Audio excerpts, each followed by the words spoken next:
It's a great Friday, and it's my pleasure to have you.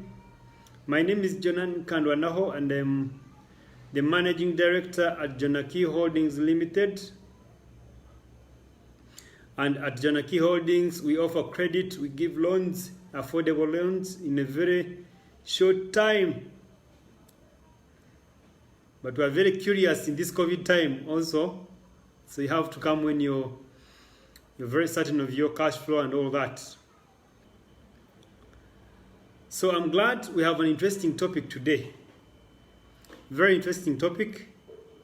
So today's topic is bull fattening as a business. Bull fattening as a business.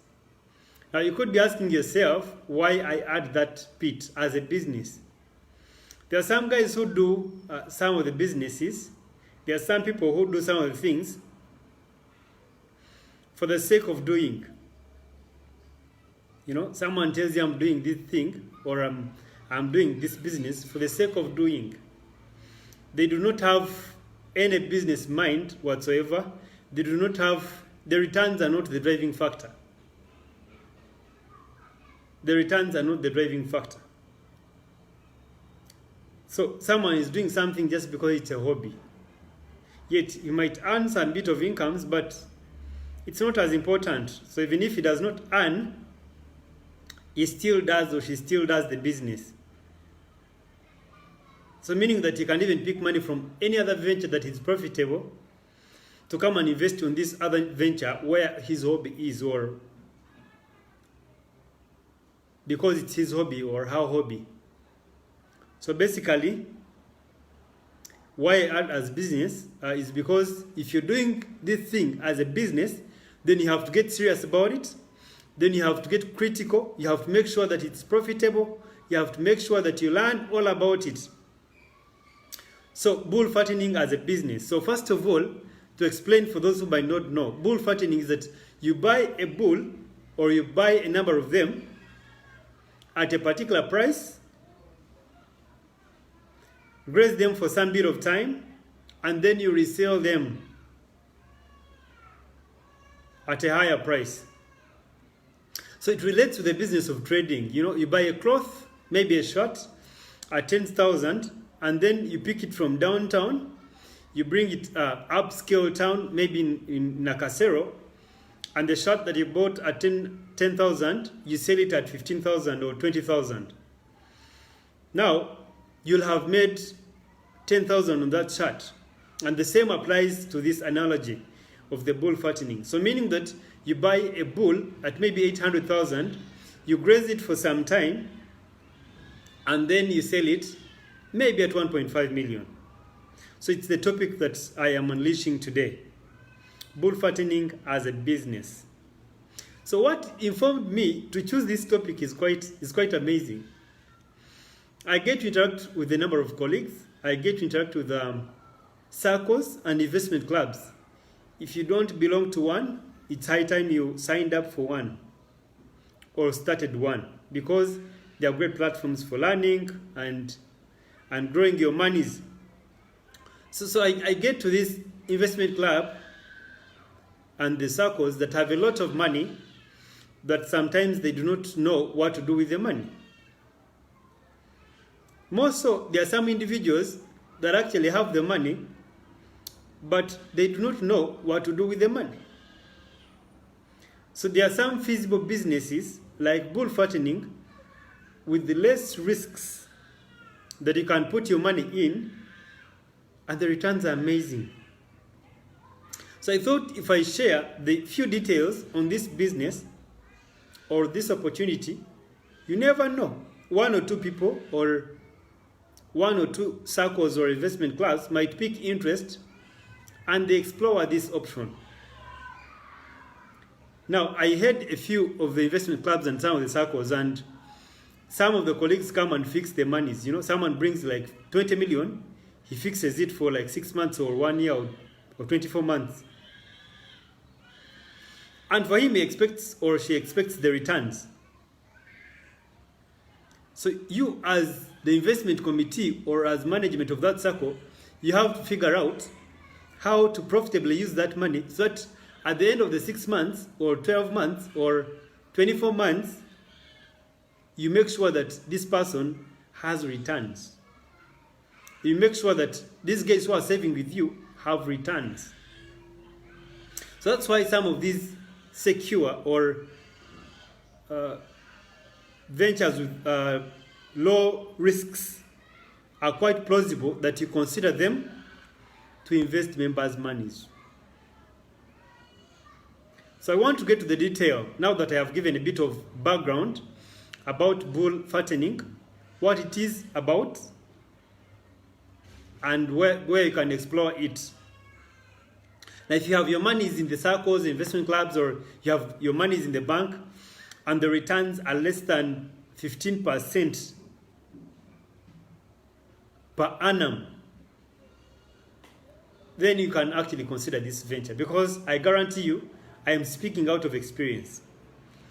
And as I've already shared, I share most of these things, not because I've read about them. Yes, I read about them, yes, but because I've practically participated in them. I've practically taken an initiative and done most of them. I rarely speak about something that I've not personally participated in or that I've not personally applied. So I have grazed the bulls. And that's why I'm telling you something about it. These bulls can give you returns above 15% per annum. So if you have your money somewhere or you have an investment club or circle that you belong to, this is an opportunity that they can explore on their own. And all the things are very clear, as I'm going to share below the details of what it is that is involved in the bull fattening. Yes, so let's get it in there. So one of the key things that you have to consider if you want to start bull fattening as a business is the type of bulls that you select. Now we have several types of cows or cattle. You could have exotic, you could have Frisian, you could have indigenous, the local breed. All those are options. But one thing I've come to explore or to discover based on the experience is that Frisian bulls or crossbreeds, the cross of the Frisians and the local breeds, have an upper hand or have an edge over the purely local breeds. Let me repeat that. The crossbreeds have an upper hand than the local breeds or the indigenous breeds. One, because they grow very fast. Because ideally, if you're buying bulls for fattening and then reselling, the period should be between 3 to 5 months. Yes, there are those who graze for a year, there are those who graze for 8 months, still fine, but we are looking at the cost of production because these bulls are feeding, you're drenching them, you're vaccinating them perhaps, you have the drugs that you have to stock to treat them as and when, though rarely, but still you have all those costs involved. And then of course cash flow, because the earlier you sell them profitably, the better for you, because then you can restock and again resell.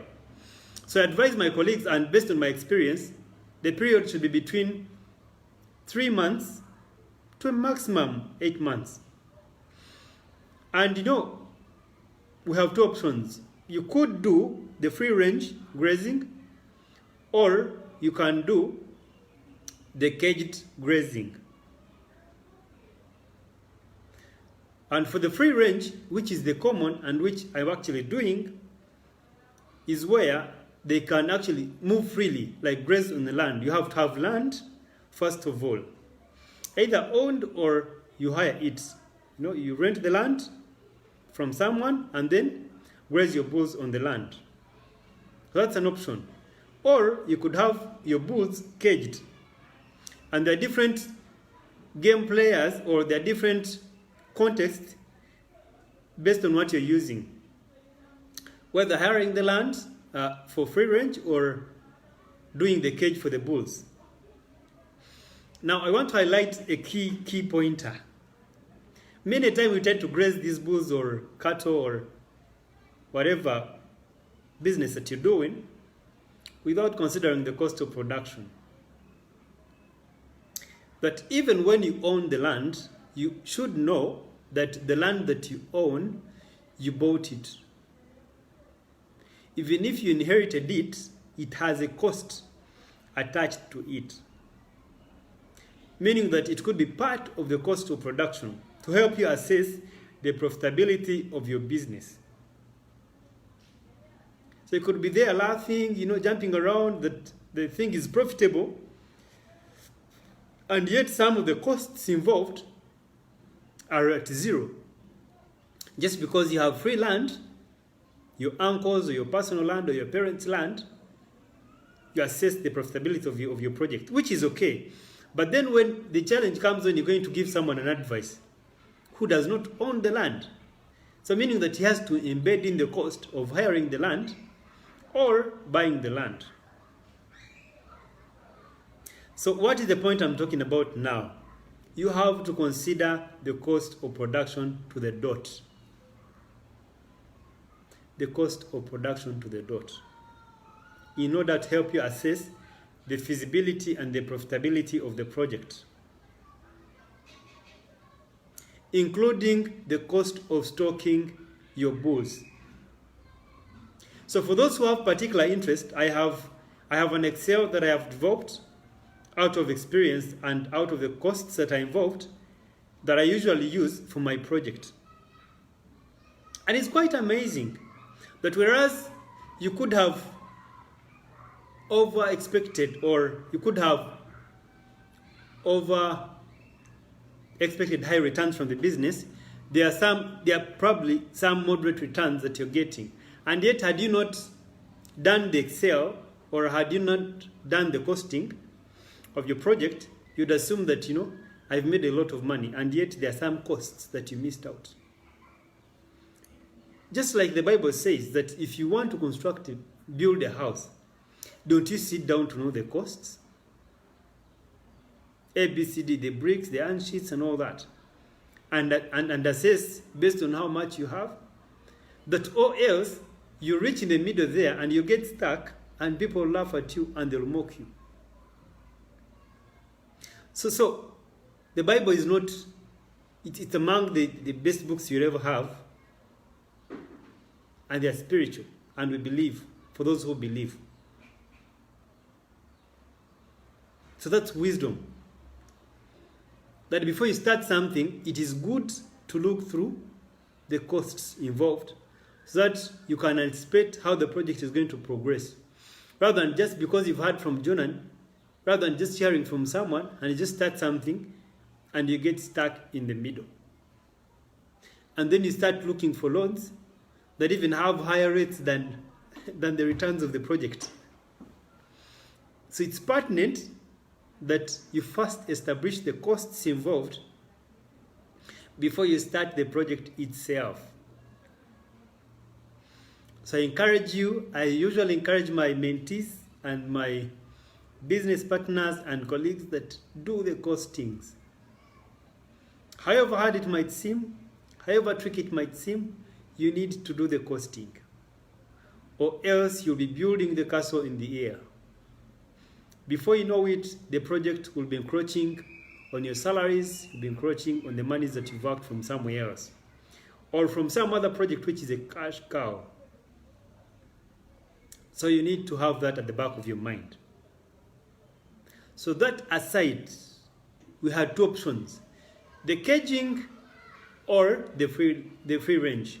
Now for the caging, you can determine the amount of grass or the pasture or the food that the bulls are going to feed on.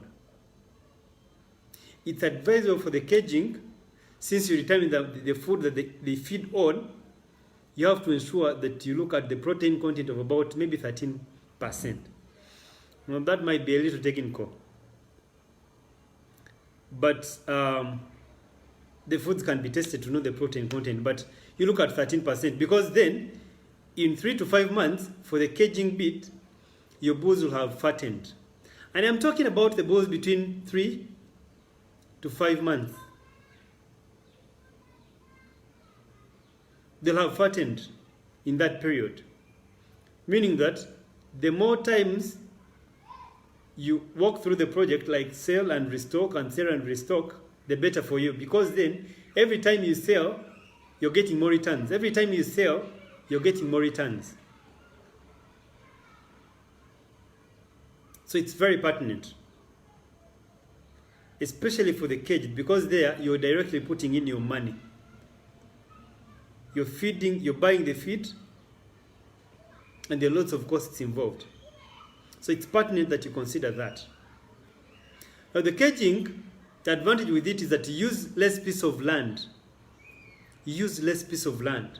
You might find that maybe on 4 acres or 3 acres, you can keep over 40 bulls or 50 bulls. Of which, if you're doing free range, you might need a huge chunk of land. A huge chunk of land. And yet for caging, you need a small piece of land and you do your number that you want. So the cost that you incur in building the shelter and all could be the same cost you'd have incurred to buy land, based on where you're buying the land, and opted for free range. So caging as well is a great, great option. And I know in Uganda, very few people have opted for this or have undertaken such an approach. But it's a good one. And most if you're a club or a circle of sorts, it could be a good thing to consider as well. Because then, the cost that you have put in buying a huge chunk of land, you can put it in setting up the shelter and the structure. And the other feeding trough, water troughs, and all those things. Those can always be done, and the measurements are standard that you can consider based on the type of the breed that you have at hand. And for the free range, you have to consider a number of factors. You know, I'm touching a little, not a detail, because the detail can always be accessed. It can always be read about, or you can get in touch with me as well at length, and then we can discuss. But I'm touching a few details that you can consider to get you started. Because sometimes you get bogged by analysis paralysis, you know. You analyze something, analyze it, and then you never start. So what is the essence of the information, of the data that you get from the analysis? So get the basics and then get started. The rest of the things you learn along the way. That's why I'm touching bits by bits. That's why I'm touching bits by bits. So the caged aside, now we go to free range. Now for the free range, there are key pointers that you might have to look at. Whether you get land free of charge, whether you hire the land, whether you buy the land, still these key pointers, you need to look at them. That first of all, the management is very pertinent under the free range. Because if I have 20 acres of land, I might not necessarily stock the 20 heads of bulls. So it will depend on the carrying capacity of the land. It will depend on the area, because some of the areas dry very fast. So you may need permanent waters, maybe a dam or a deep tank. So you need permanent water, because then you need this. If you start a project and it gets dry, or it gets to drought season, and you have to move the bulls from one point to the other, the returns might not come forth in a short time, which is your interest. Because as I've told you, you're looking at between 3 to 8 months, but moderately 6 months. So as you sell, then restock, sell, then restock. So the more times you do that, the better for you. I know in some of these projects, if you've not done it before, it's good that you partner with someone who has done it, so that you can have hands-on experience on the project itself. something very, very key. Because I've been talking about bulls generally, but there's also this other bit of having steers. A castrated bull is called a steer. If you knew, thank God. If you didn't know, that is the thing. In our language, we call it a naho.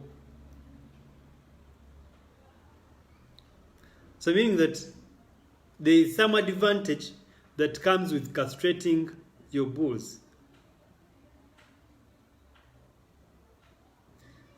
And the key thing I can share on that is that there are different castration methods. And based on the age of your bull, you might opt for what method. Because there is a surgical method, and there is one which is non-surgical, which could be badizo, which could be the rubber band method, among others. So you basically castrate your bull so that you can get fat very fast. Because first of all, if you castrate your bull, it becomes less active. It becomes less active, especially if you have other heads of cattle on the farm. Because active bulls can disturb the heifers. They can disturb the cows on the farm. And they can also bring the breed that you do not want. So that's the advantage with castrating. And then also, they fatten very fast. Now, it's plausible that you castrate the bull between 3 to 5 months when they are still young. If the bull goes beyond 8 months, do not castrate. Otherwise, you're going to affect your productivity. So you need to have these details before you start or enroll on such projects. It will help you a lot. So if you have your heart, it is good to know. There are those, of course, who have the experience, who have been grazing cows and who have been, but perhaps you've not been doing it to the detail. You've not been looking at these other details. So it's pertinent that you consider such details, because you might have been having your bulls or your cattle just for the sake, for prestige. But now is the time, if you want to think business, then some of the details you have to consider them. Especially if they have to be productive. If there has to be productivity, then it's high time you consider them. And that's why I'm sharing with us these details, so that you can, become a little critical that, you know what, I read about something, or I heard about something from someone, from Jonan, that the earlier I castrate my bull, the better for me, because then I might affect the productivity of the bull itself. And as I shared, it's plausible that between 3 to 5 months and beyond, if you stretch 8 months, if you're stocking the bulls, beyond 8 months, do not castrate, because it's going to affect your productivity. It's going to affect your productivity. The other bit that I shared is that it makes the bulls docile. They become docile, they become less active, so they feed them more. And yet for the active bulls, they spend less time feeding because they are running after the female ones to mate. And they also disturb the other cattle as well. So, when you castrate your bulls, you are at an age of them fattening very fast because of several other attributes. And the other interesting bit you'll also get to learn, or that you might have to interest yourself in, is that the castrated bulls, or the steers, feed on less feed than the bulls themselves.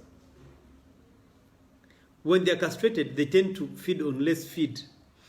Especially, I'm speaking this to the people who are doing the caged grazing, or who are intending to start the caged grazing. That if you're thinking of caging your bulls, it's plausible that you castrate them so that you can save on the feed.